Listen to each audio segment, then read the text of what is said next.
A lot of people are not aware of the fact that certain vitamin supplements can do harm. You have to know what you're doing. You have to take the right stuff, because if you take the wrong stuff, it can be dangerous. And health professionals who have not studied nutrition, nutritional physiology, and supplementation shouldn't be making recommendations in that area, because they are dangerous. I'll give you just a couple of examples. If your health professional recommended that you take a calcium supplement, that person is ignorant in that area and should not be making recommendations, because calcium supplements can be dangerous. It's been published in all the medical journals. This is research that's been done by multiple organizations, including Johns Hopkins, showing that calcium supplements can cause heart disease and fatal heart attacks. There was a time when women rarely got heart attacks. Heart attacks were the province of men. And over the past 50 years, slowly, women have been creeping up until now they have surpassed men. Women get more heart attacks than men.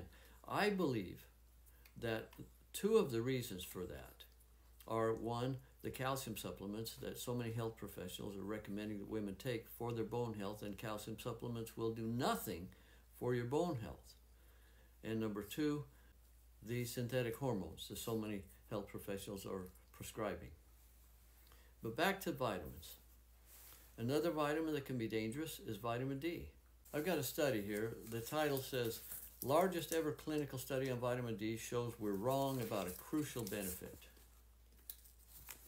It talks about the fact that taking vitamin D is a recommendation a lot of health professionals have been making for many years, believing that it can prevent bone fractures. And they make the statement, vitamin D is far from safe. Now, I have a couple of comments on this. First of all, this underscores the fact that health professionals who don't know what they're doing shouldn't be recommending vitamin supplementation or making nutritional recommendations of any kind at all, because they can do harm. And the second point that it underscores is that these researchers also shouldn't be doing research and writing articles, because they don't know what they're doing either. They don't seem to understand that vitamins, minerals, enzymes, amino acids, etc. do not work alone. They work in concert with other nutritional substances. For example, vitamin D alone, taken alone, can be dangerous. And I've been preaching this for decades. You have to take sufficient amounts of magnesium and vitamin K2 in the form of MK7 in order to help the vitamin D to do what it's supposed to do and to prevent it from being harmful to the body. And if you take magnesium, you need to take the right form of magnesium. This is another common recommendation that health professionals make, and they do it wrong because they don't know what they're doing. They'll tell a patient to take magnesium, but they don't specify the correct form of magnesium. So the patient might go to Walmart or somewhere and buy a cheap magnesium supplement that's total garbage. For example, check your supplement. Check your mineral supplement or your multivitamin and see what form of magnesium is in there. If it's magnesium oxide, it's a cheap garbage supplement.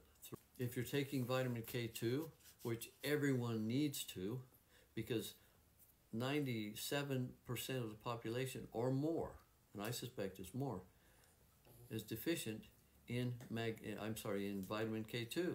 But the correct form to take is MK7.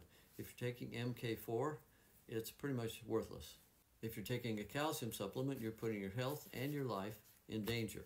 If you're taking vitamin D3 alone without magnesium and K2, and I would recommend magnesium glycinate, by the way, you're also putting your life and your health in danger, because vitamin D3 alone can result in cardiovascular disease.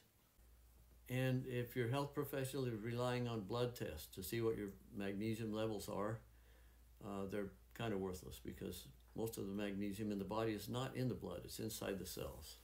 There are other forms of magnesium that are good, and it depends on what your needs are. If it's a cardiovascular thing, I recommend magnesium taurate. Also, if you have migraine headaches, I recommend magnesium taurate. Many people are taking magnesium to prevent migraines, but they're taking the wrong form. I've done other videos on magnesium, and there's an article on my newsletter, longlifehealthylife.com,